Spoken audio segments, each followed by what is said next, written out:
Okay so बात कर लेते हैं फायरवॉल टाइप्स के बारे में and these are some of the firewall types that we are going to discuss. अच्छा, सबसे पहली जो चीज़ ध्यान रखनी है वो ये है कि कंफ्यूजन ना रहे, इसलिए मैं पहले ही बता रहा हूँ कि एक जो फायरवॉल है वो मल्टीपल टाइप की फायरवॉल हो सकती है।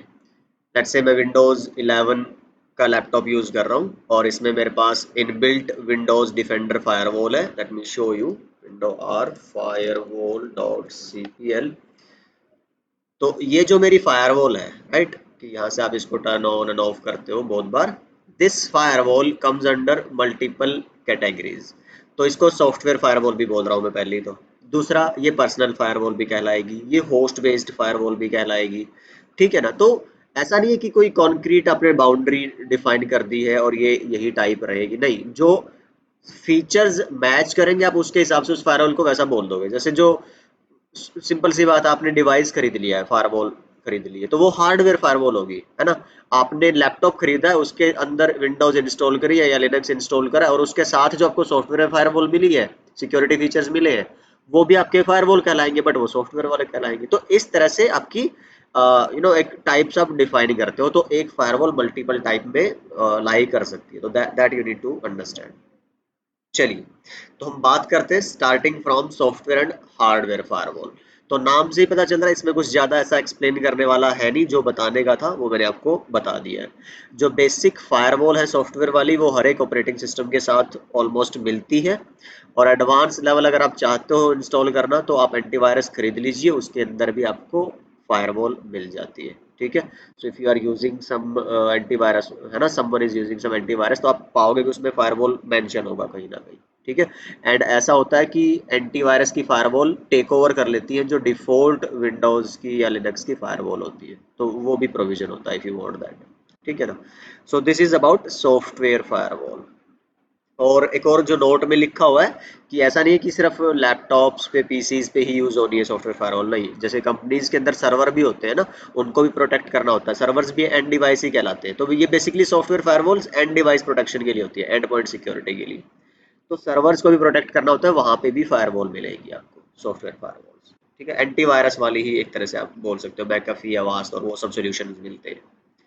हार्डवेयर अभी हम जो पढ़ने वाले हैं पूरी सिस्को की सीरीज को, है ना, पालो अल्टो, चेक पॉइंट, फोर्टिगेट, है ना, ये सब कुछ क्या है हमारी जनरली हार्डवेयर फायरवॉल्स है। तो ये आप बेसिक भी मिल जाएगी, एडवांस भी मिल जाएगी आपको, कम पैसे वाली, कम फंक्शनैलिटी वाली। मैंने लास्ट वीडियो में बताया था कि जो आपके कमर्शियल ग्रेड वाईफाई राउटर्स हैं, उनके अंदर भी आपको फायरवॉल मिल जाती है। ठीक है। चलिए, देन नेक्स्ट कैटेगरी आती है host based and network based firewall. Host based तो मैंने बता ही दिया, जो एंड पॉइंट वाली आपकी फायरवॉल होती है, पर्सनल फायरवॉल भी बोला जाता है। और एंटीवायरस भी उसका काम कर सकता है या फिर इनबिल्ट भी हो सकती है आपकी। ठीक है ना। तो सिंगल होस्ट की प्रोटेक्शन के लिए होता है, ये है यहाँ पे आपका इंपॉर्टेंट पार्ट लिखा ना, design to protect a single host, also known as desktop और पर्सनल फायरवॉल्स। नेटवर्क बेस में आप देखोगे यहाँ पे designed for protecting multiple host in a network. तो ये है आपका मेजर डिफरेंस। तो ये सब कुछ हमने लिखे हुए हैं यहाँ पे कंपनीज के बेस पे, और ये मैंने अभी बताया था आपको, ये हम डिस्कस कर चुके हैं। अच्छा, यहाँ पे ना एक लाइन लिखी थी मैंने पीछे, तो आप उसको अगर, हाँ, ये मैं बताना चाह, अगर आप गूगल पे जाके सिंपली लिखोगे गार्टनर रिपोर्ट ऑन फायरवॉल्स, तो यहाँ से गार्टनर की एक लिंक आएगी। आप इसको ओपन करेंगे तो जिस टाइम पे भी आप इसको चेक कर रहे हो, उस टाइम पे फायरवॉल की मार्केट कैसी है, कौन डोमिनेट कर रहा है, कौन नंबर वन है, कौन नंबर टू है, नंबर थ्री। जैसे अभी अगर आप देखोगे फोर्टिगेट आपका नंबर वन फायरवॉल, 4.6 रेटिंग है फ्रॉम दिस मच। ठीक है ना। तो फिर आपका चेक पॉइंट आता है। तो अगर कोई बोले टॉप टू फायरवॉल कौन सी है, फोर्टिगेट एंड चेक पॉइंट।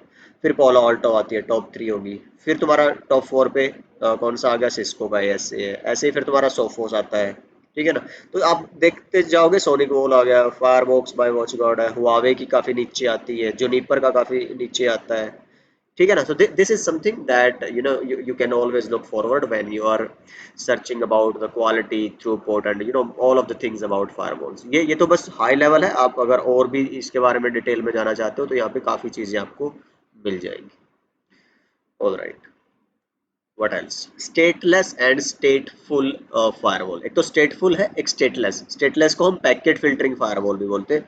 और ये पैकेट फिल्टरिंग वर्ड थोड़ा सा ध्यान से यूज करेंगे हम, क्योंकि मैं जब फीचर पढ़ाऊंगा वहां पे भी एक पैकेट फिल्टरिंग वर्ड आएगा, तो it will mean something else, but let's discuss it here in this sense. तो स्टेटलेस एंड स्टेटफुल। स्टेटलेस से आप याद करिए सीसीएनए में हमने एसीएल पढ़ी थी, राउटर्स पे हमने बोला था कि आप उसको एक तरह से फायरवॉल का काम ले सकते हो राउटर से एसीएल कॉन्फ़िगर करके, ठीक है ना। तो that is something known as stateless firewall. को राउटर जिस पे एसीएल कॉन्फ़िगर्ड है वो किसका काम कर लेता है, स्टेटलेस फायरवॉल का। स्टेटलेस क्यों बोलना है, देखो अब पहले थोड़ा सा स्टेटफुल को और स्टेटलेस को समझ लेते हैं, ठीक है ना। वैसे तो मैं जब फीचर पढ़ाऊंगा आपको बताएंगे, हम अच्छे से डिस्कस करेंगे difference between स्टेटफुल and stateless, but एक जो जनरल आइडिया मैं आपको दे देता हूँ। जैसे मान लीजिए कि यहाँ पे कोई यूजर है, ठीक है ना। इस यूजर ने कोई ट्रैफिक जनरेट करी है, वो आपका किसी वेबसाइट को एक्सेस करना चाहता है, ठीक है। वेबसाइट किस पे चलती है तुम्हारी, HTTP। HTTP किस पे बेस्ड है, TCP पे। HTTPS हो सकती है। तो TCP 3 वे हैंडशेक करता है। कैसा, फर्स्ट जाता है सिन मैसेज, फिर जाता है सिन प्लस एक आएगा, और फिर उसका एक्नॉलेजमेंट जाता है। ये 3 पैकेट पहले एक्सचेंज होके क्लाइंट सर्वर के बीच में फिर एक कनेक्शन बनता है। तो जब आपका सिन पैकेट भेजा किसने, आपका पीसी ने, किसको, जाना तो था इंटरनेट पे, लेकिन बीच में कौन है, फायरवॉल। तो फायरवॉल क्या करेगा, टीसीपी और यूडीपी के ना कनेक्शंस बना के रखता है। ये कहेगा अच्छा ये बंदा है लेट्स से 192.168.1.3, ये सोर्स आईपी था। डेस्टिनेशन आईपी जो भी वेबसाइट की आईपी होगी, या शुरू है अगर तो डीएनएस की आईपी होगी। फिर इसका मैक की लेयर 3 की डिटेल, लेयर 4 की डिटेल होगी, पोर्ट नंबर कौन सा, सोर्स पोर्ट लेट्स से 1025 है, destination port let's say HTTPS के केस में 443 है। ये स्टोर होगी लेयर 4, लेयर 3, लेयर 2 की इन्फॉर्मेशन होगी, मैक एड्रेस वगैरह, और फिर आपका वो भेज दिया जाएगा। तो लेयर 4 पे ये भी इन्फॉर्मेशन होगी कि ये कैसा पैकेट है, सिन पैकेट है। तो स्टेट में एक, जैसे राउटिंग टेबल बनाते हैं ना राउटर, वैसे यहाँ पे ना एक कनेक्शन टेबल बनती है। शो कनेक्शन करके मैं फायरवॉल जब हम लैब करेंगे ना, तो वहां से आप चेक कर सकते हो इसको, आई शो यू। बट फिलहाल के लिए जानेंगे कि एएसए के पास जैसी इनकमिंग आई तो उसने एक स्टेट बना दी, ठीक है। जब हम पैकेट फ्लो पढ़ेंगे एएसए का ना, तो उसमें ये डिस्कस करेंगे कि जब भी एएसए के पास कोई पैकेट आएगा वो मैच करेगा, देखेगा कि क्या पहले से इसकी कनेक्शन टेबल में कोई एंट्री है या बिल्कुल नया ही पैकेट। अगर नया पैकेट है तो उसकी एक एंट्री स्टेट टेबल में क्रिएट कर देगा, फिर बाहर वो उसको भेजेगा, ठीक है ना। फिर रिप्लाई जब आया मान लो, तो इसके सारे पैरामीटर पड़े हुए थे। अब जो पहले डेस्टिनेशन था लेट्स से आपका आईपी है, आप कोई वेबसाइट चलाना चाह रहे हो www.networknuggets.in, इसकी आईपी थी लेट्स से 2.3.4.5। तो सोर्स आईपी थी ये वाली, अगर नेट वगैरह चल रहा है तो ये पब्लिक आईपी में कन्वर्ट हो जाएगी लेट्स से 1.1.1, ठीक। ये डेस्टिनेशन, ये सोर्स। वापस जब रिप्लाई आया तो ये क्या बन जाएगी, सोर्स, और ये क्या बन जाएगी, डेस्टिनेशन। तो ये देखेगा कि अच्छा हाँ ये कनेक्शन टेबल मेरे पास है, और ये रिप्लाई कैसा आएगा, सिन प्लस एक वाला, और ये एक्सपेक्ट कर रहा होगा भाई सिन का रिप्लाई तो सिन प्लस एक ही आएगा। अगर सिर्फ एक आया होता तो ये देख लेगा कि नहीं भाई ये नहीं हो सकता, टेबल में एंट्री सिन की है तो इसका रिप्लाई सिन प्लस एक होना चाहिए, एक नहीं हो सकता। या फिर ऐसी अगर बाहर से कोई ऐसी रिक्वेस्ट आती है कि जो सिन की ही रिक्वेस्ट आ गई, सिन तो मेरे पास पड़ा है पर ये तो मेरे पास पड़ी नहीं है। मान लो कोई रिक्वेस्ट आता है 1.2.3.4 से, ये कहेगा इस सोर्स या डेस्टिनेशन के लिए तो मेरे पास कोई टेबल में एंट्री ही नहीं थी। तो ये याद रखता है, ट्रैक करता है, मॉनिटर करता है सारी रिक्वेस्ट जो इनसाइड टू आउटसाइड जाती है, और सिर्फ जो बाहर गई है रिक्वेस्ट उन्हीं को वापस आने देगा। बाहर से अगर कोई फ्रेश रिक्वेस्ट आती है अंदर के लिए, दैट विल बी डिक्लाइंड। तो इस तरह के बिहेवियर वाले डिवाइस को हम बोलते हैं स्टेटफुल डिवाइस, स्टेटफुल फायरवॉल। तो जितनी भी फायरवॉल्स है हमारी, चेक पॉइंट, पोलो अल्टो, एएसए, सब ये क्या है, स्टेटफुल फायरवॉल्स है। और स्टेटलेस फिर कौन सी हुई, ऐसी फायरवॉल कोई है ही नहीं जो स्टेटलेस है। सिर्फ राउटर जो एसीएल के साथ फायरवॉल का काम कर रहा है दैट इज स्टेटलेस, ठीक है ना। तो that is acting as a firewall, not exactly a firewall, right. So this is idea about stateful and stateless firewalls। तो ये यहाँ पे सब कुछ लिखा है, एक बार आप देख लीजिएगा। एंड आई गेस कुछ ऐसा होगा नहीं जो समझ में ना आने वाली। ये कुछ फायदे नुकसान है कि भाई अगर राउटर आप यूज कर रहे हो एसीएल के बेस पे और फिर उसको आप एज ए फायरवॉल यूज कर रहे हो, तो भाई इतनी सारी ACL एंट्रीज बनाना, उनको मैनेज करना, और अगर कोई बड़ा नेटवर्क है तो भाई बहुत बहुत मुसीबत है, स्पेशलाइज्ड सिक्योरिटी एडमिन्स और वो सब। तो आप सोचोगे भाई इससे अच्छा तो मैं फायरवॉल ले लूँ, एक बार पैसा लगाओ लेकिन काम आसान, टेंशन फ्री, ठीक है ना। तो that is one of the major disadvantage. तो स्केलेबल नहीं है भाई, है ना। जहाँ पे कॉम्प्लेक्सिटी ऑफ कॉन्फ़िगरेशन आ जाती है तो स्केलेबिलिटी का सवाल ही खत्म हो जाता है वहां से। ओके, ये मैंने अभी बताया आपको। स्टेट टेबल मेंटेन की जाती है, रिटर्न ट्रैफिक को मैच किया जाता है आपकी एग्जिस्टिंग कनेक्शंस के साथ, और अगर वो मैच होता है या एक्सपेक्टेड एंट्री होती है तभी अलाउ किया जाएगा, अदरवाइज डिनाई कर दिया जाएगा। स्टेटफुल पैकेट इंस्पेक्शन इसी को बोलते हैं। और लेयर 3 टू लेयर 7 तक का आप इंस्पेक्शन कर सकते हो। उसमें सिर्फ लेयर 3 लेयर 4 तक का ही होता था, जो राउटर पे ACL स्टेटलेस वाली फायरवॉल है।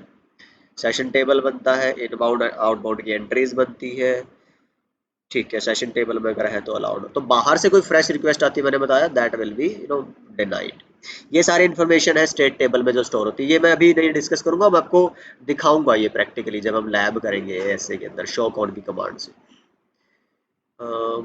तो ये कुछ देख लेना। टाइम आउट पीरियड इसका आपको पता है, कैश मेमोरी होती है भाई, परमानेंट फॉर एवर नहीं होते, बिकॉज लिमिटेड मेमोरी होती है राउटर के फायरवॉल के पास। तो उस हिसाब से आपकी कुछ टाइम के लिए ही एंट्रीज रहती है। अगर फ्रेश है एंट्री, नए सिरे से बनेगी कनेक्शन टेबल, अगर फ्रीक्वेंट है तो वो पड़ी रहेगी और टाइम सेव करने के लिए रीयूज करता रहेगा पहले वाले एंट्रीज को। तो राउटर जो तुम्हारा स्टेटलेस फायरवॉल का काम कर रहा है उसको iOS बेस्ड फायरवॉल भी क्या देते हैं, जोन बेस्ड फायरवॉल भी क्या देते हैं, और CBAC context based access list भी बोल देते हैं। एंड ये लास्ट लाइन इंपॉर्टेंट है, इसको ध्यान से पढ़ लीजिएगा। ओके, उसके बाद हमारा आता है लेगेसी, यानी कि traditional firewall and next generation firewall. अब इनमें क्या फर्क आता है, देखो लेगेसी तो वही है जिसमें कम फीचर और वो सब रहेंगे हमारे। बेसिक अगर एक डिफरेंस बताऊं, नेक्स्ट जनरेशन जिसमें आप हाई फाई फीचर रहेंगे, है ना। सिंपल सी बात है। तो लेगेसी तुम्हारा सिर्फ लेयर 4 तक का ही इंस्पेक्शन कर सकती थी लेगेसी फायरवॉल, ठीक है ना।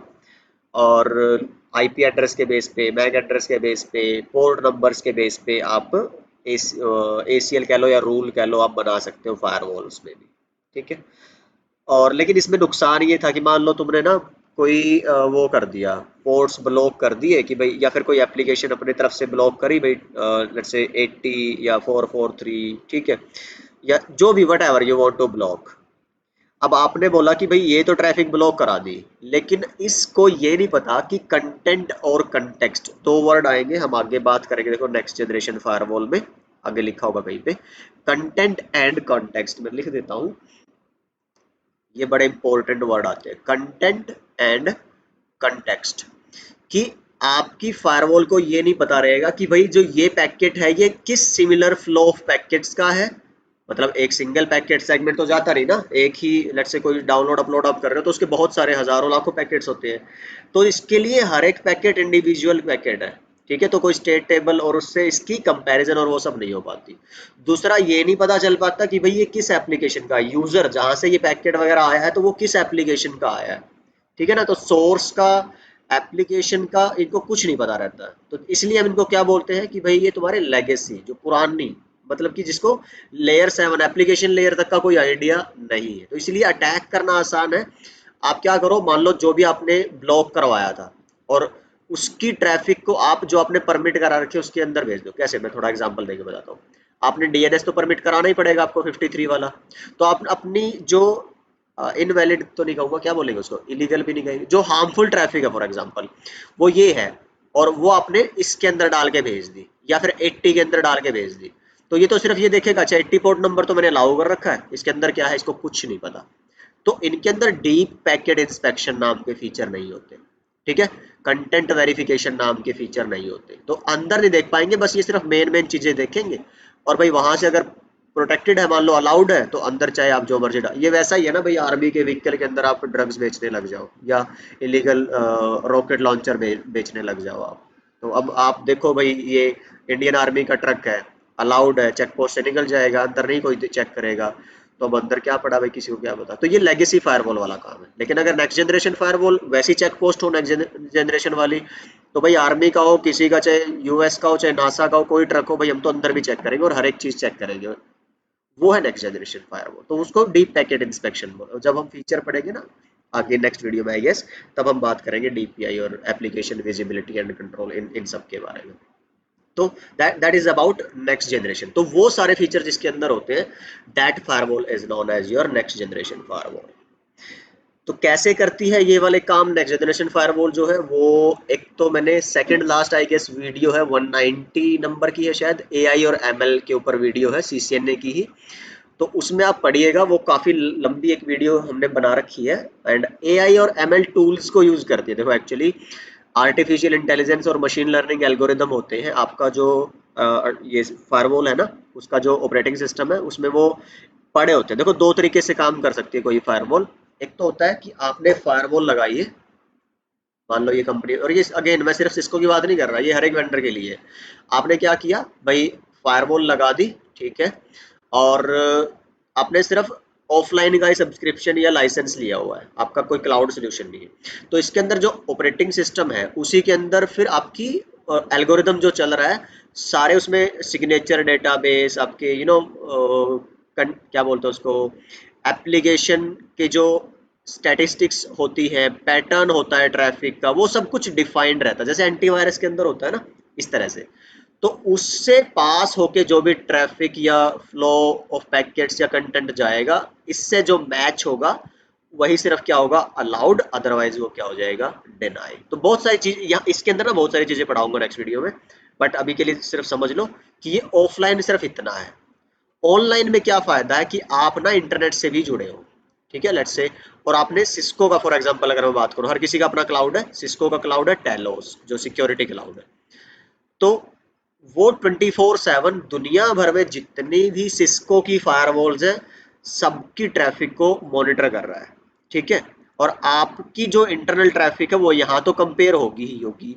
मान लो यहाँ से कोई ऐसा यूनिक अटैक आया, जीरो डे अटैक है कोई, कि भाई मान लो वो यहाँ नहीं मिला, वो कहाँ जाएगा अब, क्लाउड के पास, टेलोस के पास जाएगा, वहां पे कंपेयर होगा और वो देखेंगे कि हाँ यार it can be new kind of attack.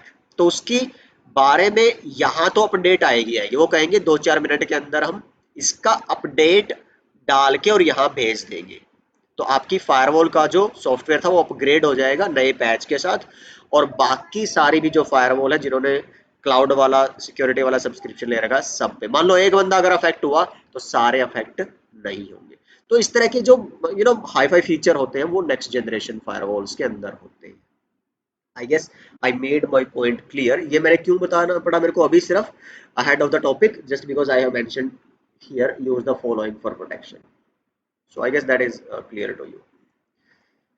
चलिए, so this is about legacy and next generation fire. ये सब कुछ मैंने लिखा है सिर्फ, इसके ये फीचर्स मैं आपको आगे एक्सप्लेन करूंगा in a separate video in the firewall technologies and features. ये पोर्ट हॉपिंग अभी बताया मैंने आपको कि कैसे आपका जो जनरल फायरवॉल है, ट्रेडिशनल फायरवॉल है, उसमें आप जो अटैकर है वो still they can perform the attacks and all. तो there are some techniques, one of them is port hopping. Content inspection है, ये भी हम फीचर्स में डिस्कस करेंगे। बट यस, होता क्या है, जैसे आप कोई एप्लीकेशन, जैसे ना फायरवॉल के पास जो मेजर जितनी भी एप्स है, फेसबुक, यूट्यूब, व्हाट्सएप, ट्विटर, तो वो उनकी सारी वर्किंग ह्यूरिस्टिक कह लो या पैटर्न होता है, पूरा का पूरा फायरवॉल के सॉफ्टवेयर में, ऑपरेटिंग सिस्टम में स्टोर होता है। भाई फेसबुक का डेटा पैटर्न इस तरह का है, या ऐप पैटर्न इस तरह का है, यूट्यूब का ऐसा है, ठीक है ना। उसके पास एक बेसलाइन होती है, नॉर्मल ट्रैफिक पैटर्न जो रिकॉर्ड होता है उसको बेसलाइन बोलते हैं। अब अगर कोई ऐसी ट्रैफिक आती है जो उससे हटके है, डेविएटेड है, तो that will be identified as a threat और अटैक, तो उसको फायरवॉल कैप्चर कर लेगा। ऐसे ही मान लो अब आपने सारे उसको बताया हुआ है कि मान लो फेसबुक का एग्जांपल ले लो, फेसबुक के अंदर क्या जितने फीचर्स हैं वो आपकी फायरवॉल को पता है, चैट का ऑप्शन है उसके अंदर, गेम का ऑप्शन है आपके पास, सब पता है उसको।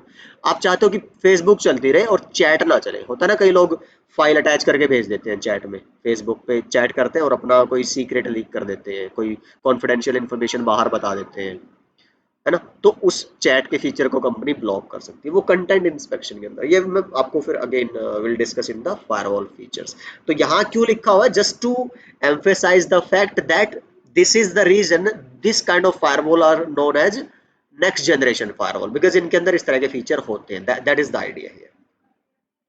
ट्रांसपेरेंट फायरवॉल हम आगे पढ़ेंगे भाई। फायरवॉल जो है एक राउटर का काम भी करती है। बाय डिफॉल्ट फायरवॉल राउटर भी होती है, लेयर 3 पे काम करती है, राउटिंग आईपी एड्रेसिंग सब कुछ करा सकते हो आप, लेयर 3 डिवाइस है। पर आप चाहो तो फायरवॉल को लेयर 2 डिवाइस की तरह भी यूज कर सकते हो, ठीक है, लाइक अ स्विच बेसिकली। तो ये इसके कुछ स्पेशल केस सिनेरियोज है कि भाई आप मान लीजिए, मैं एक सेपरेट वीडियो ही आएगी आगे हमारे इसके ऊपर, ये एक अच्छा कॉन्सेप्ट है, इसकी पूरी लैब और वो सब रहेगी, बट फिलहाल समझाने के लिए बता देता हूँ।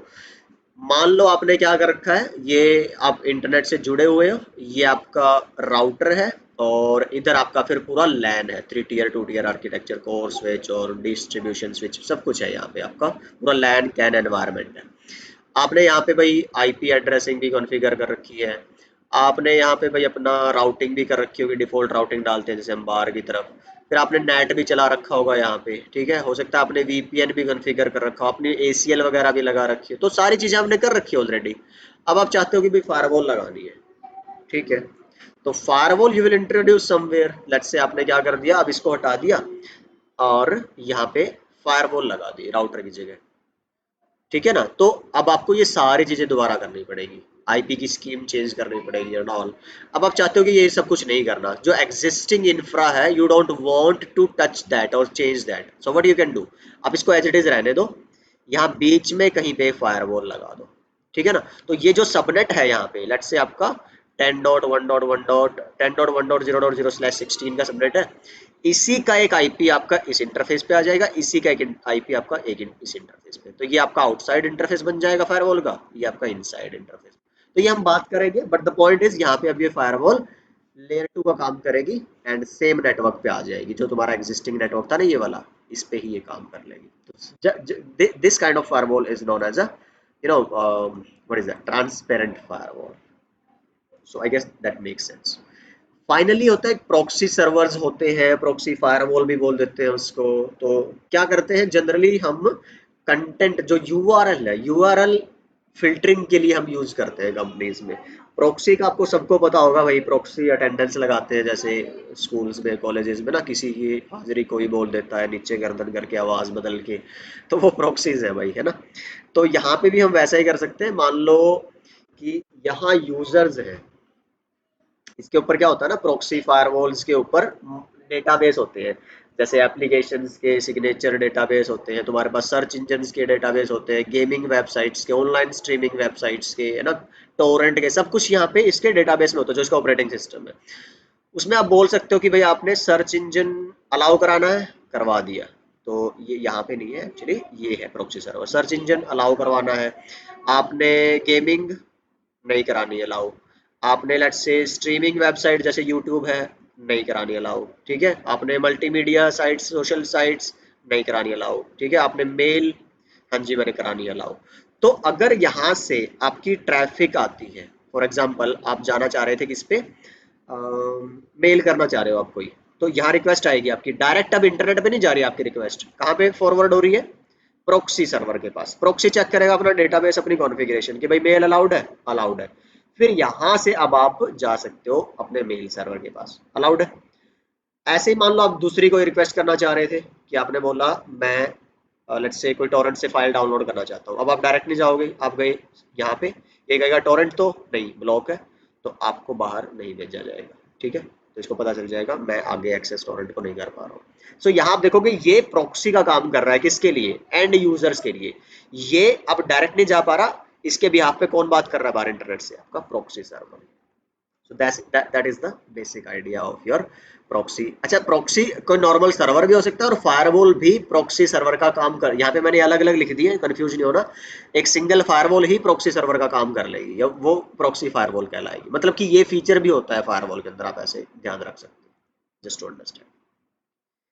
तो ये मैंने अब यही बताया आपको कि जो भी आपको ब्लॉक कराना है या अलाउ कराना, मल्टीपल टाइप ऑफ आपकी फिर प्रॉक्सी फायरवॉल्स भी होती है, तो वो फिर आगे की बात है, फिलहाल के लिए बस इतना है। सो आप देख पा रहे हो ना कि कितनी लंबी वीडियो ऑलरेडी हो चुकी है, 20-25 मिनट की वीडियो हमारे पास होगी। सो इसमें इतना ही रखते हैं, नेक्स्ट वीडियो में हम बात करेंगे firewall features, firewall technologies and all, तो काफ़ी सारी चीज़ें तो आई गेस हमने इस वीडियो में कवर कर ली है, तो वो वहाँ से हट जाएंगी, तो वो नेक्स्ट वीडियो में भी इतनी लेंथी या लंबी नहीं होने वाली है। So I hope this video make sense and I will see you guys in the next one. अपना ख्याल रखिए, सीखते रहिए, सिखाते रहिए और मस्त रहिए।